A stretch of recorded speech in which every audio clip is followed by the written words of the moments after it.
The cold wind blew across Lake Michigan as the yacht rocked slowly on the dark water.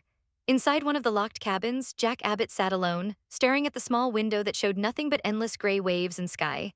Hours had passed since he had been dragged there, and the silence was beginning to feel heavier than the chains of worry tightening around his mind. Jack was not the kind of man who surrendered easily. Years of corporate battles, family rivalries, and personal betrayals had sharpened his instincts. Even now, trapped on a yacht with no phone and no clear escape, his mind was working nonstop. Footsteps echoed in the hallway. The door creaked open, and Patty Williams stepped inside with a smile that made Jack's stomach twist. Her eyes were bright, almost feverish, as if she were living in a fantasy only she could see. "Well, Jack," Patty said softly, leaning against the doorframe, "are you finally ready to appreciate our time together?" Jack forced a calm smile. He knew Patty well enough to understand that anger would only make things worse. What she wanted most was attention, affection, validation. And if pretending to give her that meant survival, then that was exactly what he would do. "You know," Jack said gently, "this yacht is impressive. You've always had great taste." Patty's eyes sparkled. "You really think so?" "Of course," Jack replied smoothly. "Maybe you could show me the rest of it." Patty tilted her head, studying him carefully. "And why would I do that?" Jack leaned closer, lowering his voice. "Because I'd love to see it with you."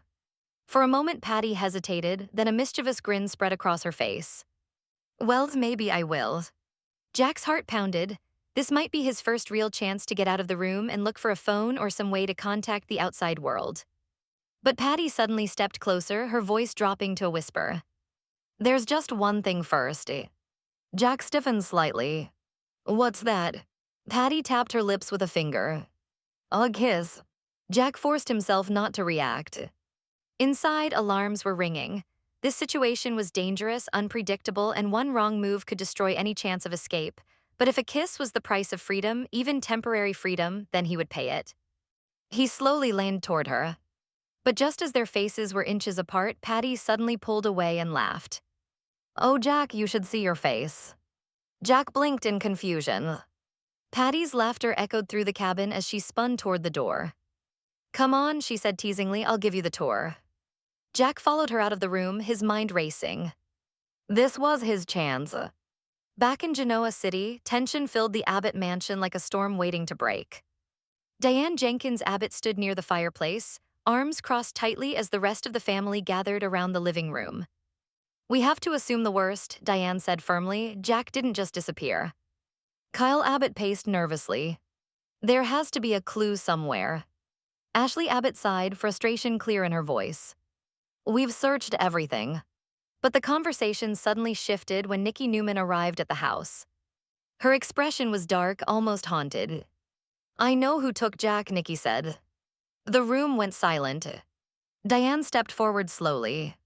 "What are you talking about?" Nikki took a deep breath. "Victor." The name landed like a thunderclap. Kyle shook his head. "That's impossible." But Nikki's eyes burned with certainty.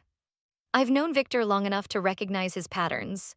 The secrecy, the sudden silence, the way he refuses to talk about Jack." Ashley frowned. "You're saying Victor kidnapped him?" "Oh, yes." At that moment, the front door opened again. Phyllis Summers walked in. Every head turned toward her.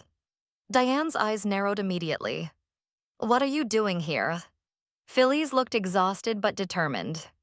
"I'm here to fix this." Diane scoffed. "Oh, really? Because every time you get involved, things get worse." Phyllis ignored her and faced Nikki instead. "I've already spoken to Victor." Nikki's eyebrows shot up. "You what?" Phyllis crossed her arms confidently. "I offered him a deal." The room went silent again. "A trade," Phyllis continued. "What kind of trade?" Kyle asked. Phyllis took a breath. "Chancellor in exchange for Jack, Lily, and the twins." Diane's jaw dropped. "You can't be serious." Phyllis looked straight at her. "I am." But Diane suddenly exploded. "Jack is your bargaining chip now." Phyllis's temper flared. "I'm trying to save him." "You're playing games with his life." Voices rose across the room as anger and fear collided. Meanwhile, at the Newman ranch, Victor Newman sat behind his massive desk, deep in thought. Victoria Newman stood nearby, watching him carefully.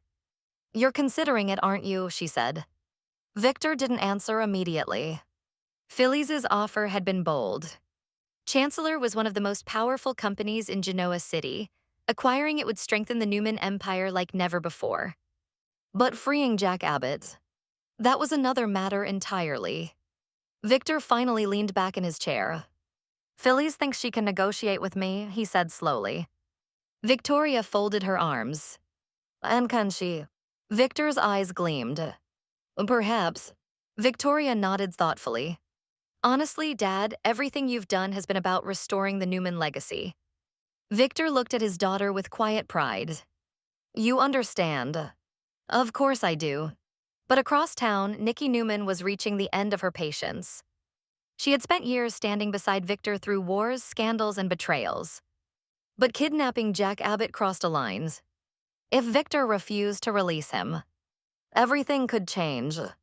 Meanwhile, on the yacht, Jack's opportunity was slowly turning into a nightmare. Patty led him through the luxurious hallways, pointing out rooms excitedly like a child showing off a toy. And this is the dining room. And this is the lounge. Jack nodded politely, but his eyes were searching everywhere. Phones, radios, anything. But suddenly Patty stopped walking. Her cheerful expression vanished. Why are you looking around so much? Jack froze. I'm just admiring the yachts. Patty stepped closer, her gaze suspicious. You're trying to escape. Jack forced a laugh. Patty, come on. But she suddenly pulled a small remote from her pocket. With a single click, metal doors slammed shut across the hallway. Jack's heart dropped. You really thought it would be that easy, Patty said quietly. The playful tone in her voice was gone. Now there was only something darker. Something dangerous. Jack realized too late. He had walked straight into her trap. And things were about to get much worse. Meanwhile, far from Genoa City, another dangerous game was beginning. Nick Newman and Sharon Newman sat across from Sienna Backel in a quiet office. We need your help, Nick said seriously. Sienna leaned back in her chair. Finding Matt Clark isn't exactly easy. Sharon nodded. We know. Sienna tapped her fingers on the table thoughtfully. But I might know someone who knows someone. Nick leaned forward. Where? Sienna smiled slightly. Las Vegas. Nick's eyes darkened. Vegas meant chaos. Vegas meant secrets. And Vegas meant one more person might need to get involved. Adam Newman's, once known in Vegas as Spider. And if anyone could help track down Matt Clark, it was him. But what none of them realized yet was that this hunt would lead to a confrontation far more dangerous than any of them expected. And while Genoa City struggled with kidnappings, secrets, and betrayals, the storm was only just beginning. Jack Abbott stood in the hallway as the heavy metal doors sealed around him with a loud mechanical thud. Patty Williams held the small remote in her hand, staring at him with a mixture of excitement and suspicion. For a moment, neither of them spoke. Jack's mind raced. He had underestimated her. He thought he could charm her, manipulate her emotions long enough to find a phone or an exit, but Patty had seen through him. You were trying to escape, Patty said quietly. Jack raised his hand slightly, trying to calm the situation. Patty, you're misunderstanding. Her eyes narrowed. Am I? Jack forced himself to stay calm. Panic would only make things worse. I just wanted to see the yacht, he said carefully. You invited me to. Patty stared at him for several long seconds. The silence felt endless. Then suddenly her expression softened again. Oh, Jack, she sighed, you always were a terrible liar. She stepped closer, almost tenderly brushing her fingers along his arm. But that's okay, I forgive you. Jack felt a wave of uneasy relief. Patty tilted her head again. Because now you know you can't live. Her voice carried a strange sense of comfort, as if she truly believed they were meant to be there together. This is our time, she said. Jack forced a small smile, but inside his stomach twisted. He realized something terrifying. Patty wasn't just holding him captive. She believed this was romantic. And that made her far more dangerous. Back in Genoa City, chaos was spreading through both the Abbott and Newman families. At the Abbott mansion, Diane Jenkins Abbott had completely lost patience with Phyllis Summers. You've gone too far this time, Diane shouted.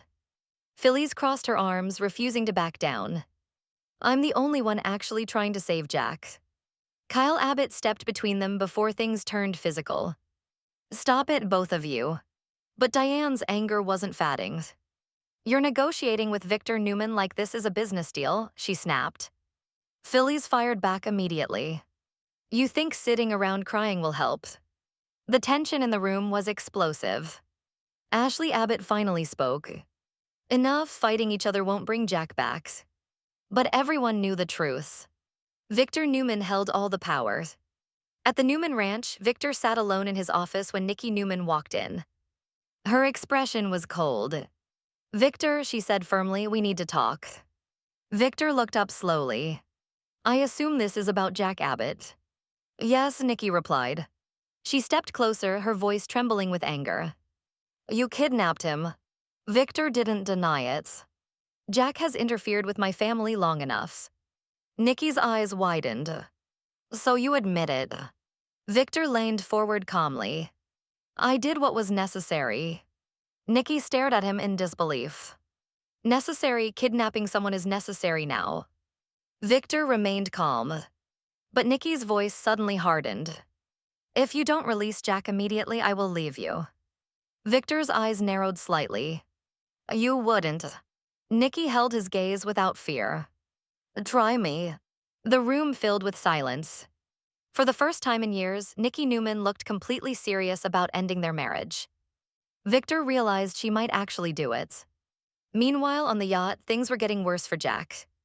Patty had brought him into the lounge area, pouring 2 glasses of wine like they were on a romantic vacation. Sit with me, she said happily. Jack obeyed carefully. If he pushed too hard, she might become unpredictable again. Patty handed him the glass. To us, she said with a dreamy smile. Jack raised the glass slowly. To us. They drank. Patty stared at him lovingly. You know, Jack, we could stay out here forever. Jack nearly choked. Forever? Yes, Patty said happily. No Genoa City, no Abbott family, no problems. Jack forced a chuckle. That sounds peaceful. But inside his mind was screaming. He had to escape. Somehow. Across the country in Las Vegas, Nick Newman and Adam Newman stepped out of a black car under the glowing neon lights of the city. The streets buzzed with noise, music, and flashing lights. Nick looked around. So this is where Matt Clark is hiding. Adam nodded. My old contacts say he's been staying nearby. Nick glanced at his brother. You sure about this? Adam smirked slightly.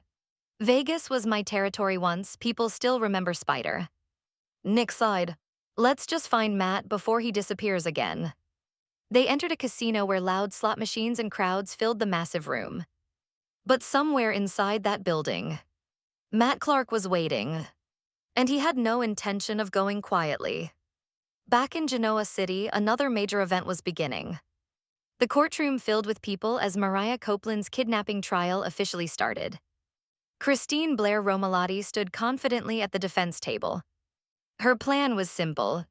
She needed to convince the court that Mariah needed mental health treatment, not prison.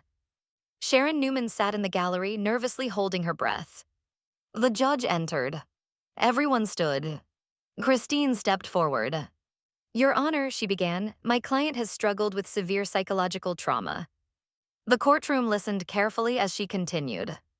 She needs treatment, not punishment. The trial would decide Mariah's future. But outside the courtroom, the rest of Genoa City was still dealing with far more dangerous problems. On the yacht, Jack finally saw a small opportunity. Patty had stepped away briefly to answer a radio call from one of the crew members. Jack quickly looked around the room. And then he saw it. A phone. It sat on a small table near the window. His heart pounded. This was it. He slowly reached for it. But just as his fingers touched the device, Jack, his blood turned cold. Patty stood behind him. Her expression was no longer playful. It was furious. You lied to me. Jack tried to speak. Patty, listen. But she slammed the phone onto the floor, shattering it. You were trying to leave. Her voice echoed through the room. Jack realized the situation had become truly dangerous. Patty grabbed the remote again. Metal bars slid over the windows. "You're not going anywhere," she said coldly. Jack finally understood. He wasn't just trapped. He was completely at Patty's mercy. At that exact moment, back in Genoa City, the Abbott family received shocking information. Ashley burst into the living room holding a tablet. "We found something." Kyle jumped up. "What is it?" Ashley turned the screen toward them. "A satellite report of Victor's yacht." Diane leaned closer. "Where is it?" Ashley's voice trembled. "Lake Michigan." Kyle's eyes widened. "That's where Jack is." The Abbotts finally knew the truth. Jack wasn't gone forever. He was waiting to be rescued. And now they were coming for him. But on the yacht, Patty's obsession was growing darker by the minute. And Jack Abbott might not survive long enough to see his family again. The storm surrounding Genoa City had reached its peak. Secrets had exploded. Alliances had shattered. And the fight for survival had only just begun.